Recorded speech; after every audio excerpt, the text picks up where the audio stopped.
Okay, everybody, welcome back from your lunch break or dinner break or breakfast break, wherever you are in the world. We will continue shortly with the next presentation, and that will be from Vlado Vancura, our vice chairman.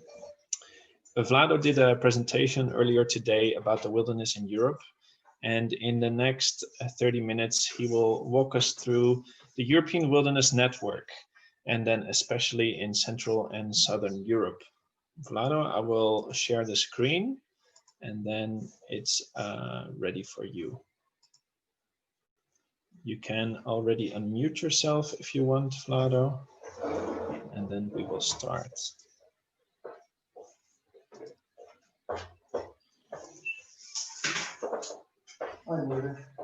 All right.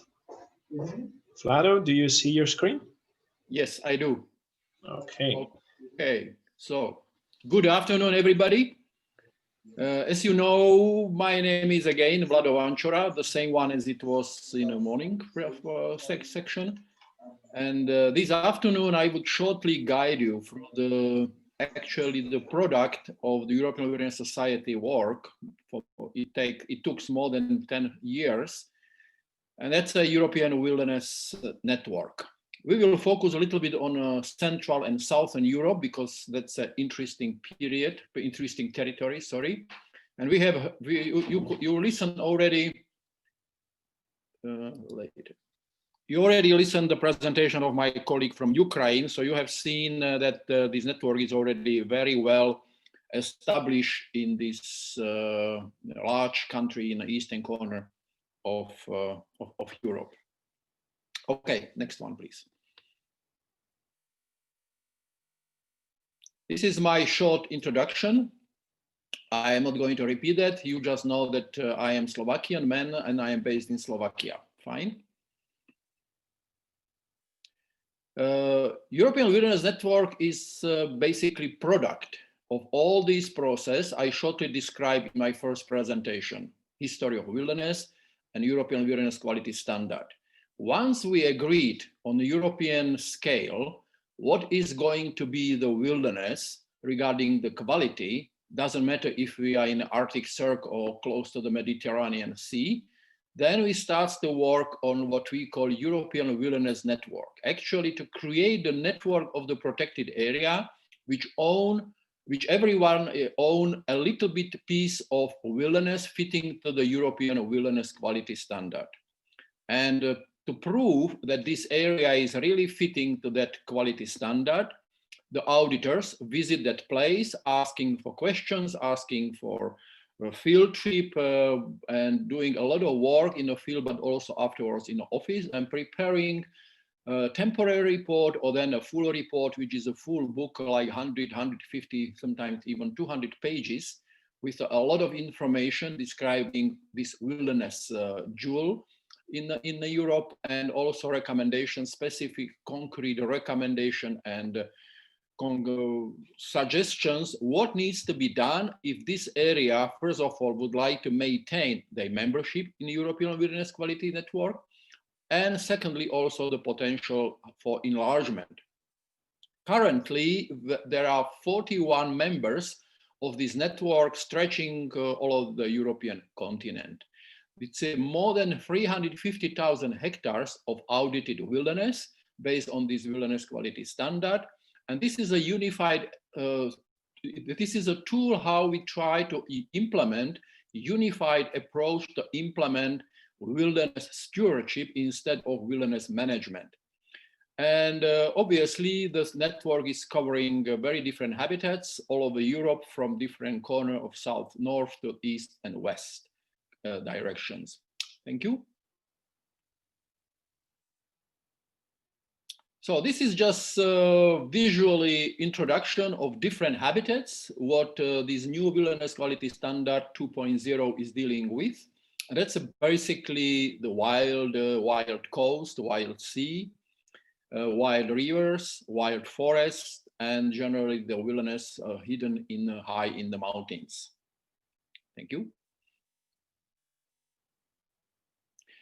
You also maybe are already aware that because of very diverse situation from country to country in the European corners, we come with suggestions to create 4 different categories, depends on the size and quality standard of the wilderness, from bronze through silver, gold, and platinum, where usually the bronze area are smaller ones, around 1,000 hectares. And if we moving to the right side of this scale, we ended up with a platinum area, which is at least 10,000 hectares, very high quality of wilderness, contiguous, not fragmented.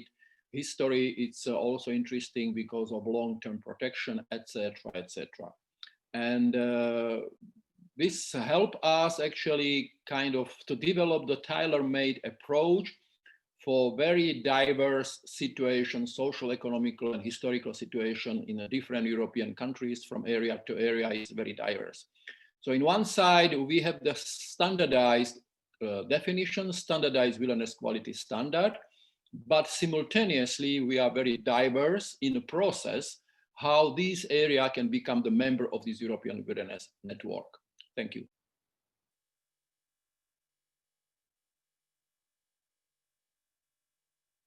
This is the current map of European Wilderness Network, as you see, stretching all over the European countries, not only European Union. And we will focus during this follow-up, few minutes follow-up presentations on Central Europe, from Portugal up to the eastern corner of Slovakia. And why? And obviously also the Mediterranean part. Why? Because this is a very attractive and interesting territory from the wilderness point of view, very different history from country to country, and very different lessons what we during this process has learned. Okay. So let's start. Very, very western corner of Europe. We are in Portugal.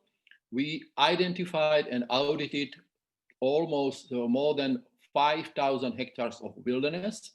You can see them on a map as a green area in the middle of Peneda-Gerês National Park.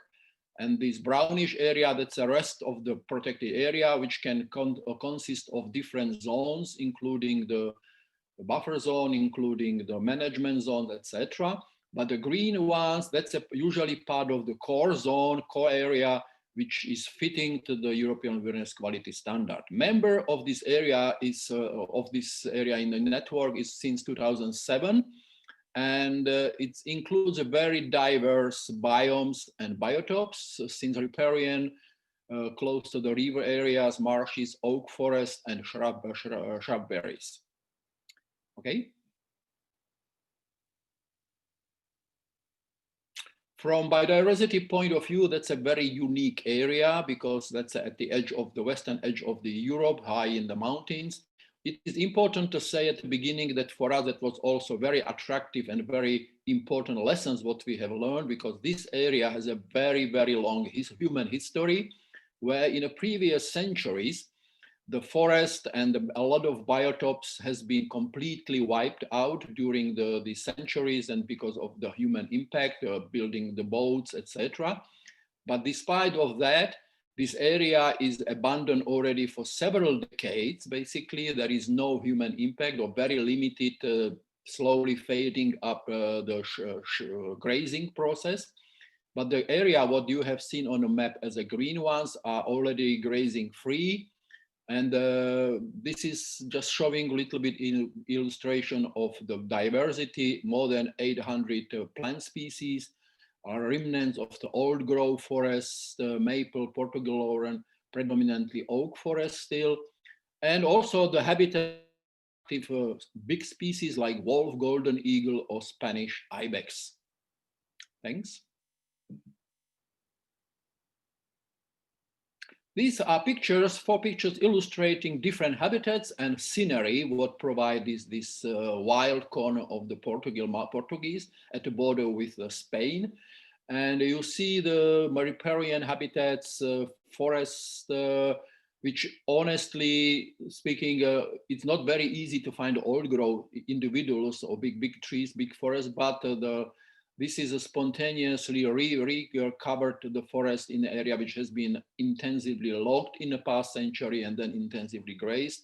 But now slowly the nature is coming back by it on its own. And this is a little bit also as a contributions or illustrations to the discussion we used to have in the morning this morning, how to deal with this non-intervention management or non-intervention wilderness stewardship.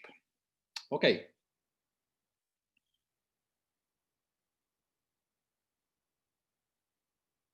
So let's move from Portuguese, from western corner of Europe. Let's move to the Italy, in the center part of Italy. You can see on the right-hand side of this slide, right dot, that's a location of the Majella National Park. That's another very interesting lessons, because that's in Mediterranean countries again.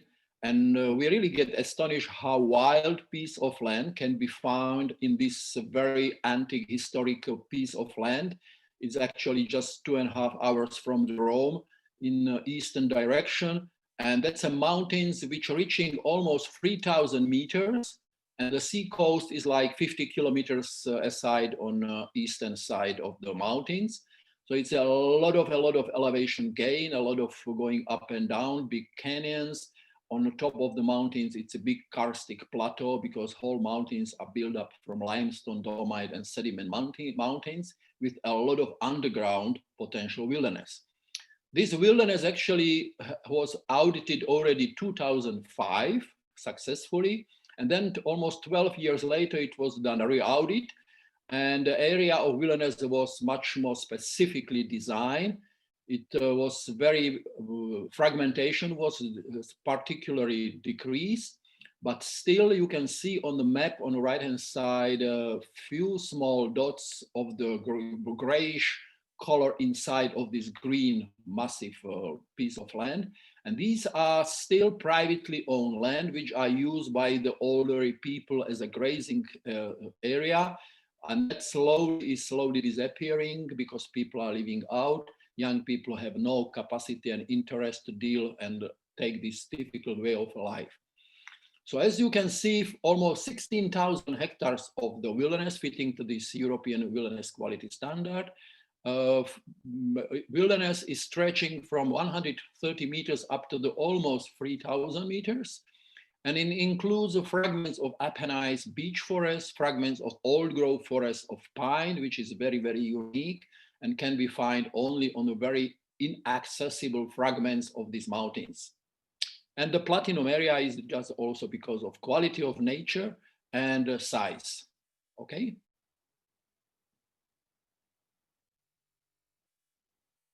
This is an illustration of biodiversity. The area includes rare remnants of the Apennine old growth black pine forest, dwarf pine, which is very unique in this very south part of the Europe, because dwarf pine is typical conifer species growing on a tree line in the central part of Europe. You will see later on Alps and Carpathians. A lot of the attractive rare birds and endemic plant species. On the left-hand side, the picture, you can see the little bit habitats of the top plateau, karstic plateau, which has the signs of the glaciations in that 15,000 years ago, okay? This picture illustrates the scenery and the habitat and diversity of the biotopes. As you can see from deep rock canyons up to the top plateau with a lot of steep slopes, a lot of gravels covering the top of the mountains, and dwarf pine forests on the right-hand side. Thank you.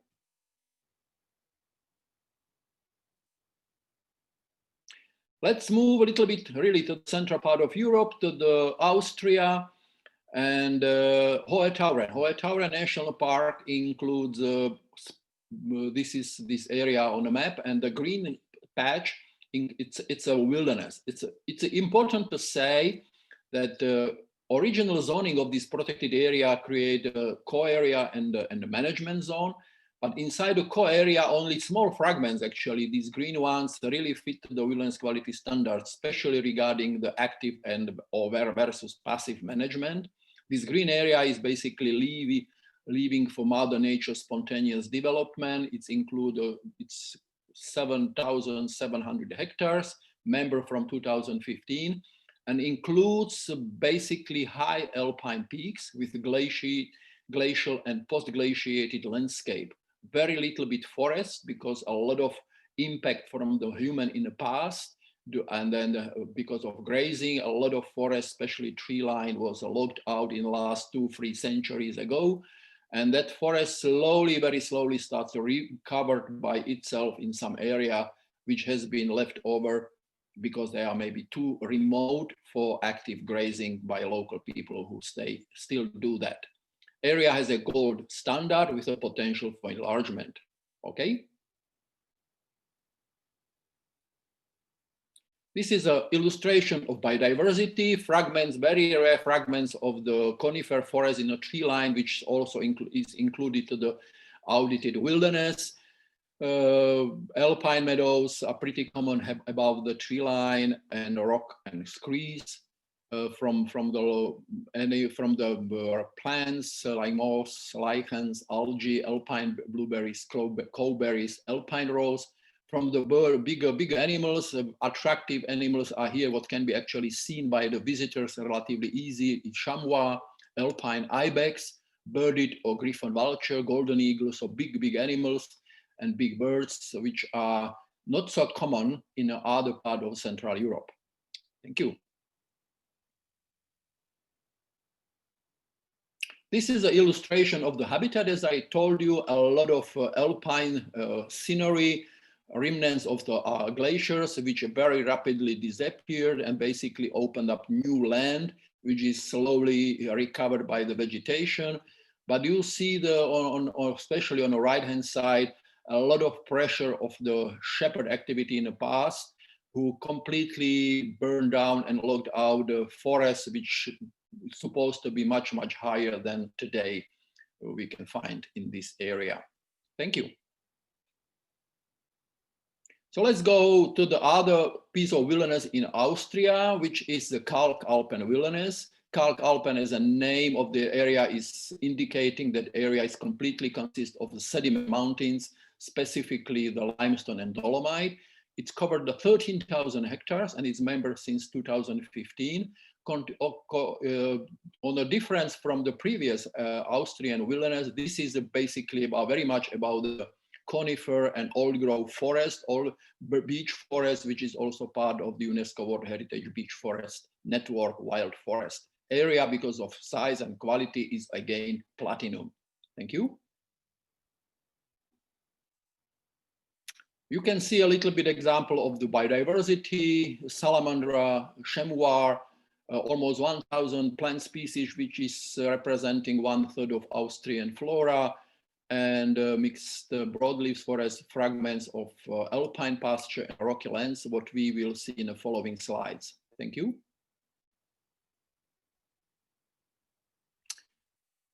This is another category, as I mentioned at the beginning of my presentation, wild forest. And this is an example of these green spots. That was old growth forest identified inside of this protected area and also inside the Kalkalpen wilderness. That's a part of the World Heritage UNESCO site. Includes more than 5,000 hectares, 3-4 big islands of the green, you can see. And this area is also a member of our network since 2015. Because of quality of these beech forest fragments, area get the platinum label. Thank you.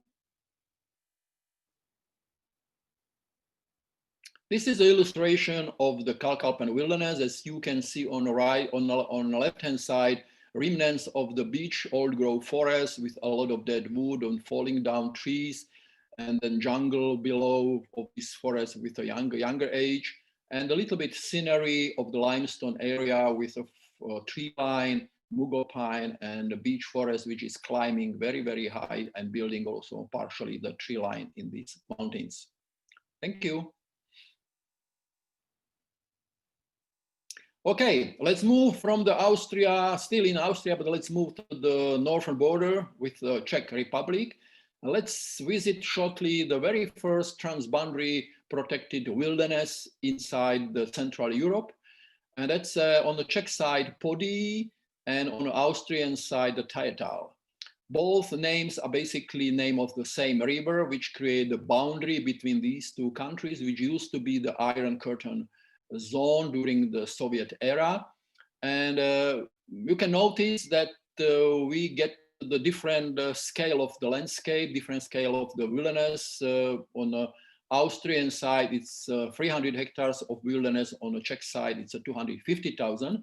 However, important is to say that this area has a great potential for enlargement because both protected area very systematically are working to enlarge this piece of wilderness in the coming years. And therefore the area got at the beginning, the bronze label with the potential, however, to grow maybe even to the gold. Okay, thank you. It is important to say that when we are especially in the Central Europe, like Kalkalpen or this Thayatal Podyji, we experience wilderness in a slightly different form than we used to do in other part of Europe. Because of impact of humans, it was so intense in this part of Europe. This is a lot of area about focusing on wilderness restoration, and important is to say for passive restoration. We can see on the left-hand side the picture of the border, this meandering river. We are on the Czech side looking down to the south, to the Austrian side, and also remnants of the meadows which has been used in the past for cutting, making hay, and now is slowly recovering due to biodiversity of flowers, but also by the process of the dynamic we can be follow up here. We can see the species, number of species is 10,000 species of invertebrates has been identified in this area. So very, very diverse area in the central part of Europe. Thank you.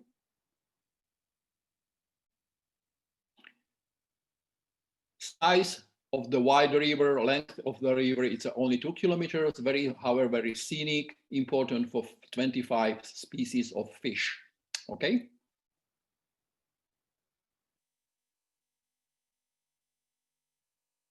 Picture illustrating the habitats in this transboundary wilderness. A river is obviously dominant, but the wild forest and wild scenery on the bottom, on both sides of the river, it's creating very wild feeling for the people living around. And it's really like miracle in a very intensively used country around these two protected areas in the surrounding. Thank you. So let's go to Balkan. Bulgaria, Central Balkan Wilderness, one of the very first wilderness area already with a member of the network for since 2003, more than 20,000 hectares. It is 2, 4, 6, almost 8 islands of the, we get lost, yeah, we are back, fine, thank you. We are in a central part of Bulgaria and in the mountains of Rhodope, including the highest part of Rhodope Mountains, which is a mountain ridge dividing basically Bulgaria for the northern and southern part, and is stretching several hundred kilometers. Because of size and quality of this nature, protecting as a strict reserve already for several decades, its label is a platinum. Thank you.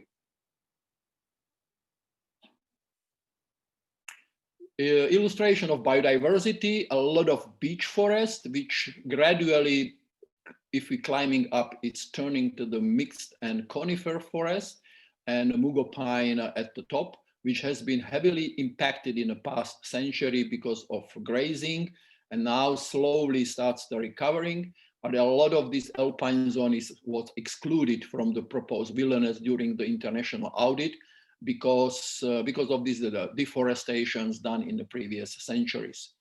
The forest, beech forest specifically, it's a part of UNESCO World Heritage Site. A lot of birds and big animals like wolf, bear, red deer, chamois, otter, and that increase the value of this area from biodiversity point of view. Thank you. These are pictures illustrating different habitats. On the right-hand side, on the top, we can see the mountain, top of the Stara Planina mountains, a lot of alpine meadows, but the slopes are very rugged, very steep, especially on the northern side, what we can see on this picture. And then if you look at other pictures, forest, old growth beech forest, and then wild landscape with the waterfalls. And we see how forest on the left-hand side on the bottom, how forest is climbing high to the top of the mountains, which has been, we can see behind in the scenery, heavily impacted by the grazing in the past centuries. Okay, thanks. Retezat, this is moving still a little bit east. We are in Romania. Retezat was one of the very first protected area in Romania declared during the Ceausescu era, and very vaguely protected. Only after the revolutions, systems very significantly improved. And we were lucky to be together with them and helping them to identify the wilderness, which is again the green spots, green lines on the picture on the right-hand side. And this is the area which is member of European Wilderness Network since 2004 with more than 10,000 hectares. And it includes predominantly a lot of forest and partially also alpine zone. Most of alpine zone, however, was excluded again because of very significant and very visible impact of the grazing from previous centuries above the tree line. And the grazing is still going on as a part of a traditional activity. So that part was suggested to be included to the zone which is open for this kind of traditional use. However, because of quality of that green areas, the area was labeled by the platinum label. Thanks. Biodiversity, a lot of threatened plant species, a lot of big animals, all typical Carpathian carnivores like brown bear, like wolf, like lynx. High to the top of mountains is providing good habitat for chamois, wide rivers and wild forests for otter and badger, and obviously eagles living on the top of the mountains and flying above these wild, remote, very remote lands. Okay, thank you.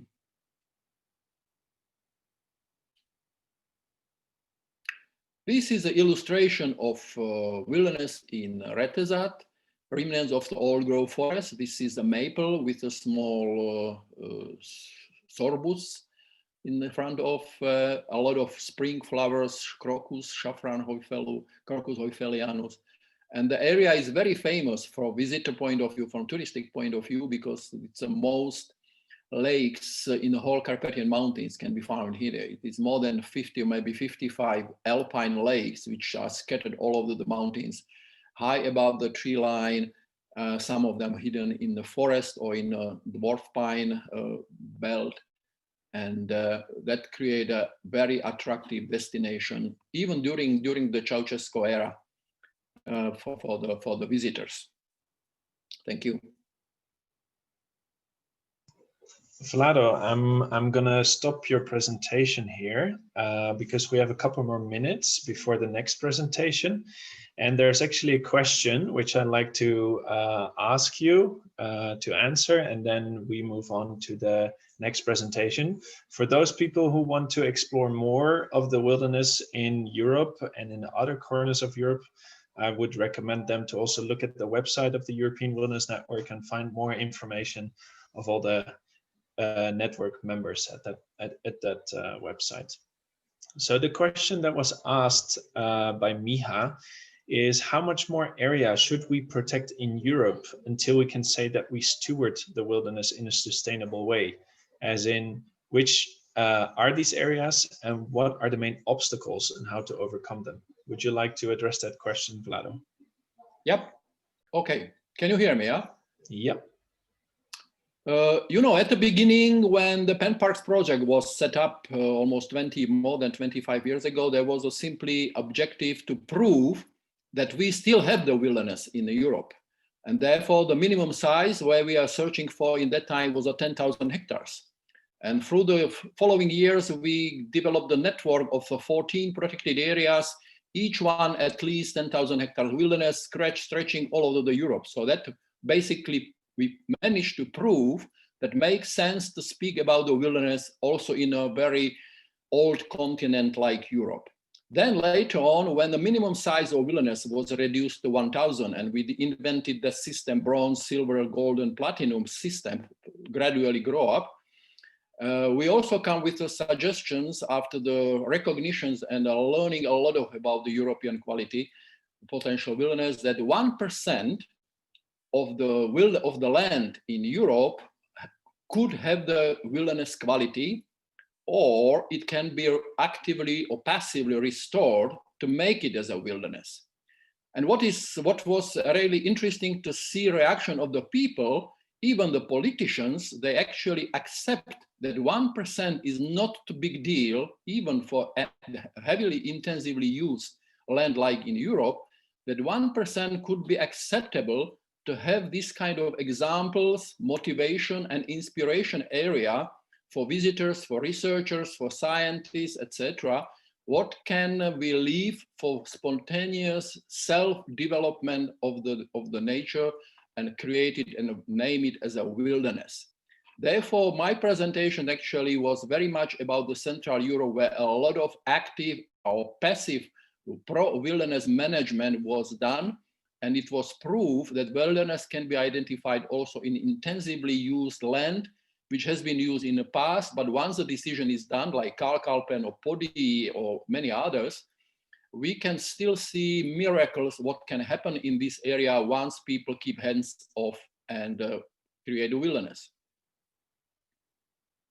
I don't know if it makes sense. So we are focusing 1% from the land of the Europe, and however, it seems to be it is still too ambitious because the quality standard is quite high. Thank you, Vlado.